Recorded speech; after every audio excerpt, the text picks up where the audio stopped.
أعوذ بالله من الشيطان الرجيم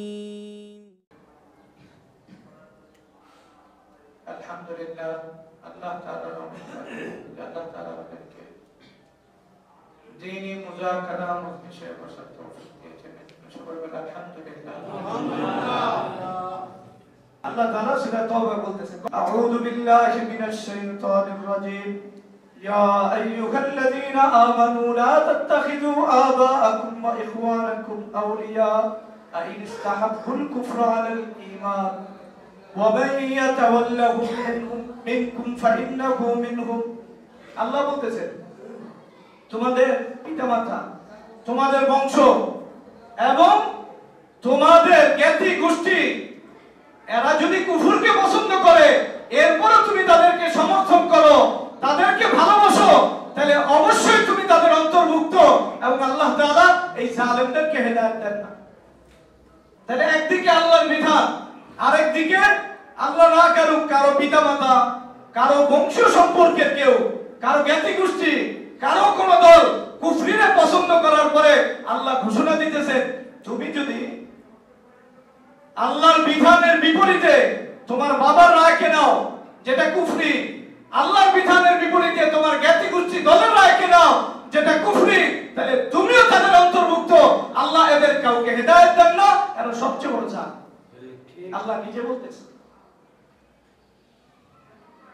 আল্লাহ অন্যত্র এই কথা বলতেছেন আউযু বিল্লাহি মিনাশ শাইতানির রাজীম ইস্তাহওয়াযা আলাইহিমুশ শাইতান ফাআনসাহুম যিকরাল্লাহ উলাইকা হিজবুশ শাইতান আলা ইন্না হিজবাশ শাইতানি হুমুল খাসিরুন ইন্নাল্লাযীনা ইউহাদ্দুনাল্লাহা ওয়া রাসূলাহু উলাইকা ফিল আযাল্লিন আল্লাহ বলতেছেন দল দুইটা কয়টা দুইটা এক দল আল্লাহকে মানে আরেক দল হলো শয়তানকে মানে শয়তানকে মানে কি আল্লাহর বিপরীতে যখন কোন কথা আসে দ্বীনের বিপরীতে কোন কথা আসে তখন যখন কেউ তার দলকে তার জ্ঞাতি গোষ্ঠীকে মানে তাহলে সেই শয়তানের দলের অন্তর্ভুক্ত তার পরিচয় যত বড় মুসলমান হোক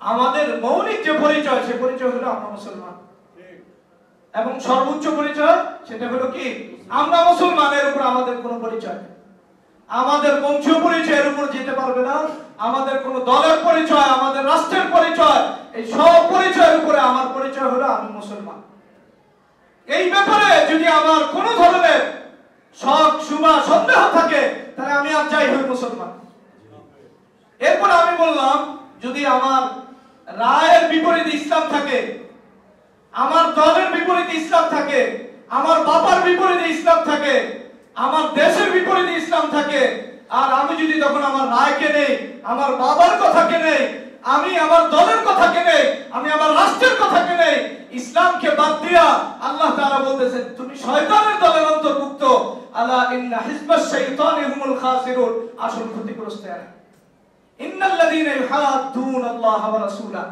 যারা আল্লাহ এবং আল্লাহর রাসূলের বিধানের অবাধ্যতা করছে বিধান আসার পরেও সে তার ব্যক্তির রায়কে নিছে দলের রায়কে নিছে রাষ্ট্রীয় রায়কে নিছে আল্লাহ বলতেছেন উলাইকা হিজবুশ শাইতান শয়তানের দলের পরিচয় এটাই যে নিজের রায় আর ইসলাম দুইটার ভিতরে নিজের রায়কে পছন্দ করে নিজের রায়কে প্রাধান্য দেয় ইসলাম আর দল যখন দলের কথা আসে ইসলামের উপর দলকে প্রাধান্য দেয় যখন ইসলামের কথা আসে আর রাষ্ট্রের কথা আসে ওই সময় যদি সে তার রাষ্ট্রের কথাকে প্রাধান্য দেয় ইসলামকে নিচে নামায় দেয় সে আর যেই পরিচয় লালন করুক না কেন সে মুসলিম হিসাবে পরিচয় লাভ করতে পারে না সে শয়তানের দলের অন্তর্ভুক্ত সেই আসল ক্ষতিগ্রস্ত সেই আসল কি এরপরে আল্লাহ আবার মুমিনদের পরিচয় দিতেছেন লা তাজিদু কওমান ইউমিনুনা বিল্লাহি ওয়াল ইয়াউমিল আখির يوادون من حاد الله ورسوله ولو كانوا آباءهم أو أبناءهم أو إخوانهم أو عشيرتهم أولئك كتب في قلوبهم الإيمان وأيدهم بروح منه আল্লাহ বলতেছেন মুহাম্মদুর রাসূলুল্লাহ সাল্লাল্লাহু আলাইহি ওয়াসাল্লামকে আপনি একজন মুমিন এমন পাবেন না যারা আল্লাহর বিরোধিতা করে যেই দল যেই ব্যক্তি যেই রাষ্ট্র এদের সাথে সম্পর্ক বজায় রাখে এমন একজন মুমিনও পাইবেন না হতে পারে না মুমিনের পরিচয় এমন যে মুমিন আল্লাহর উপরে আল্লাহর রাসূলের উপরে কোরআনের বিধানের উপরে তার কোনো ব্যক্তির রায়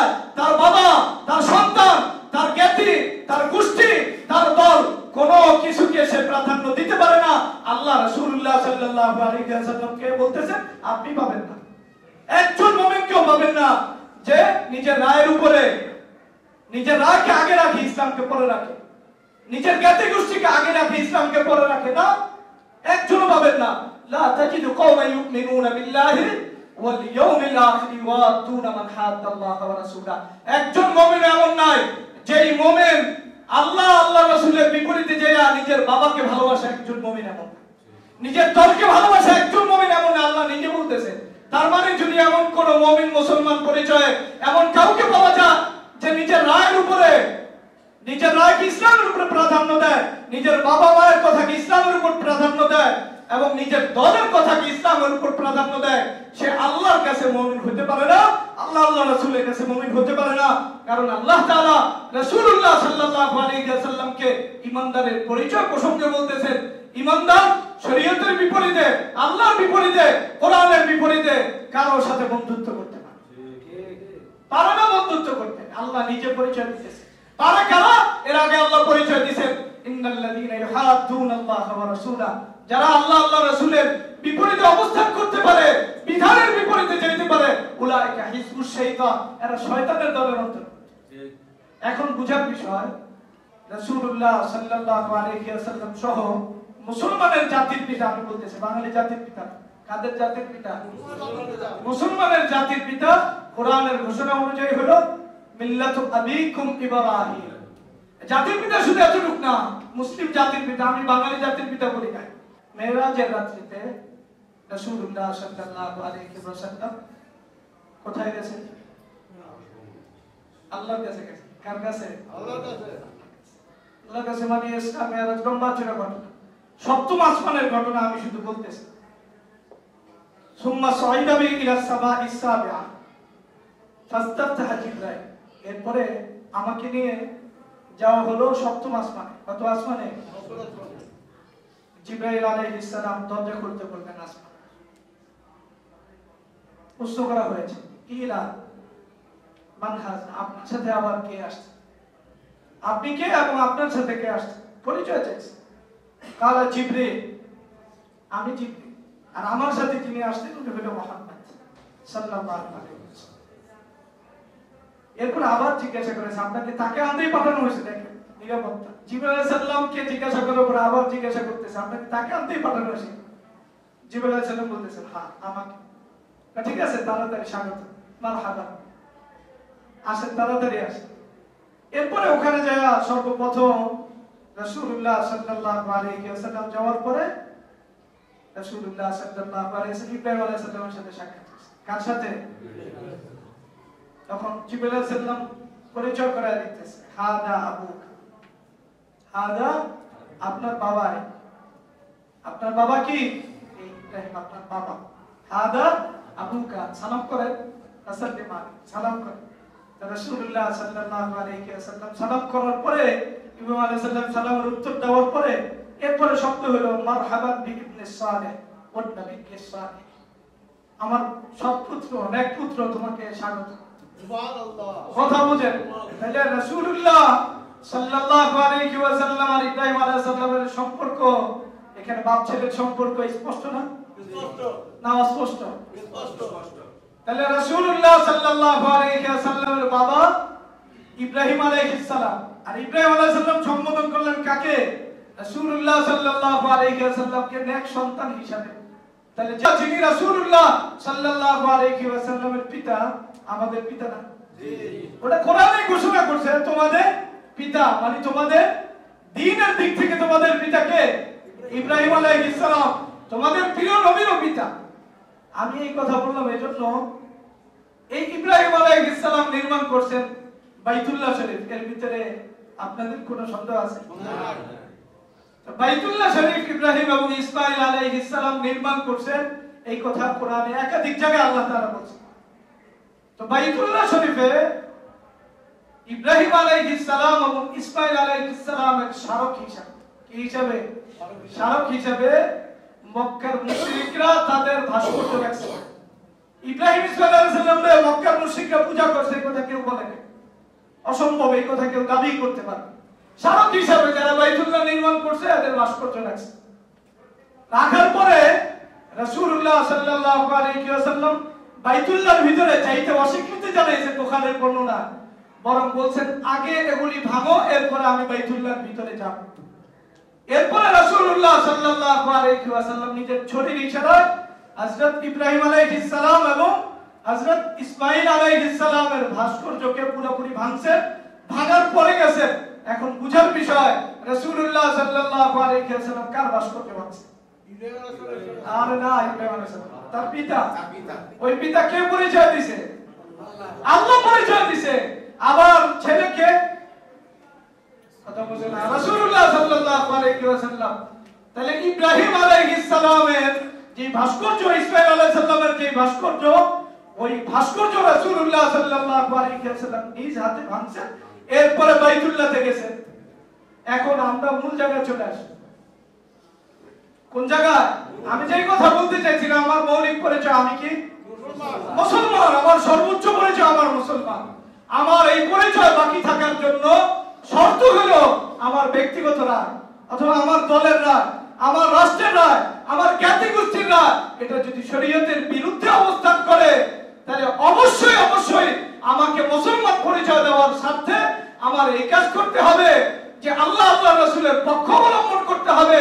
এর বিপরীত পক্ষ যদি আমি অবস্থান করি, আমি আর যাই হতে পারি, আমি মুমিন মুসলমান আল্লাহ আল্লাহ রাসূলের ভাষায় থাকতে পারি না।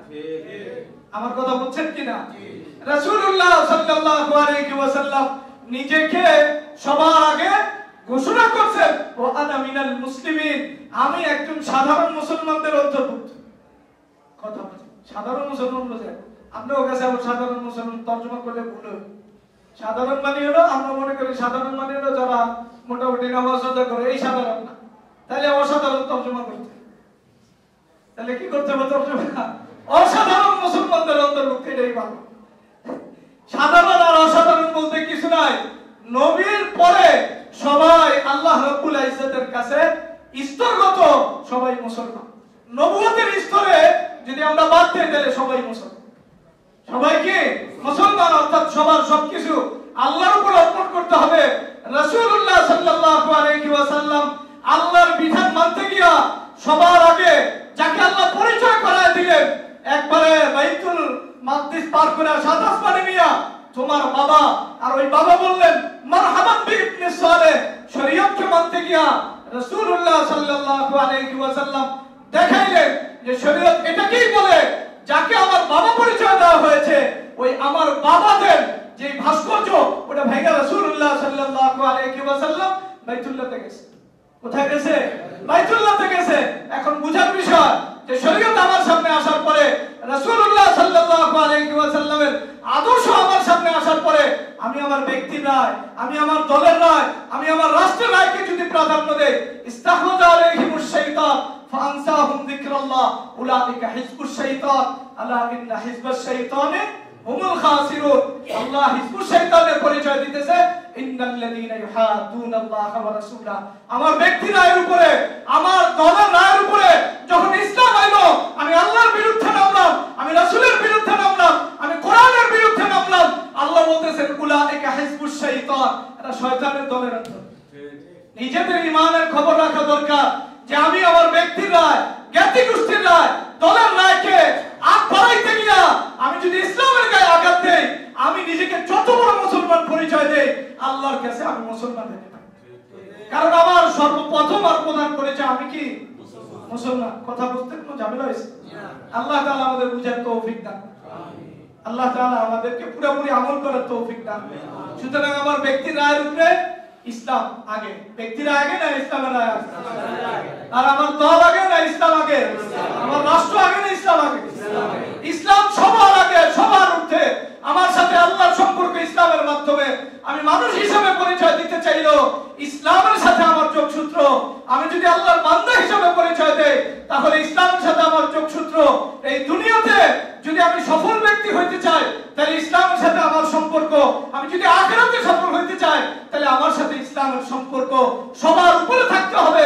ইসলামের বিপরীতে আমি আমার রায়কে, আমি আমার দলকে, আমি আমার জ্ঞাতি গোষ্ঠীকে, আমি আমার বাবাকে, আমি আমার দেশকে নিতে পারি না। এটাই মুসলমানের কথা, এটাই ইসলামের কথা, এটাই দ্বীনের কথা, এটাই ঈমানের কথা। এর বিপরীতে আল্লাহ ঘোষণা করছেন, আপনি একজন ঈমানদারকে খুঁজে পাবেন না যে আল্লাহর বিরোধী কারো সাথে চ্যালেঞ্জ দিছে। আল্লাহ আমাদেরকে বুঝার তৌফিক দান।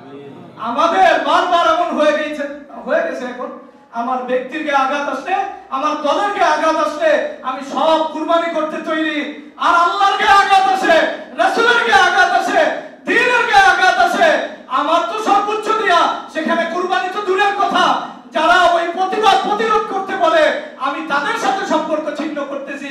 আসলে আমি প্রকারান্তরে আল্লাহ এবং আল্লাহর রাসূলের সাথে সম্পর্ক ছিন্ন, আমি আমার দলকে বাঁচাইতে গিয়া আমি ইসলামকে হারাইতেছি। আমাদের বুঝা দরকার আমার একদিন না একদিন আল্লাহর কাছে ফিরে যেতে হবে। সুতরাং আমি যদি ইসলাম আর মুসলমান পরিচয় নিয়ে যেতে পারি, এটাই আমার জন্য সফল। নচেত আমি আর অন্য যে কেউ হোক ভিন্ন পরিচয় আল্লাহর কাছে গেলে কেউ সফল হতে পারবে।